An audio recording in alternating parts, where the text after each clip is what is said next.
Pilpilean dagoen gai bati eutxi diotza urten Euspotek, telefono mugikorrak eta adin txikikoak. Demagun, 12 urteko seme-alaba bat daukatzu eta telefono mugikorra eskatzen dizu. Zer egingo zenuke?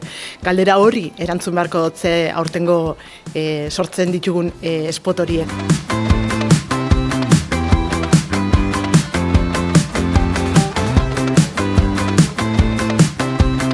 Aukerak sortzea euskarazko ikus-entzunezkoak egin daitezen, sortu daitezen eta haien lekua izan dezaten. Eta eragiteko, zerpentsatuan, nola egina, sorkuntzarako baliabideak emanez, batipat gure gaztei. 13 urte honetan, hasierako helburu horretatik ona usteot, bastanteko gorakada indauela, bai alde batetik Euskal Herri mailan zabaldu dalako, eta zentzu horretan ikusteot goraipatzeko dela, Euspotekin dauen ibilbidea, noraino heldu dan eta noraino heldu leiken.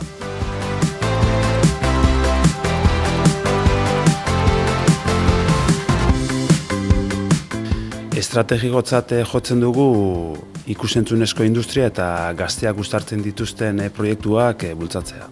3.000 euro baino gehiago ditugu saritan, sari nagusiak 1.000 euro hartuko ditu, eramango ditu, eta aurten bereziki eskarrek eman nahi dutze gure babesle nagusiari, Eusko Jaurlaritzako hizkuntza eta politika sailari.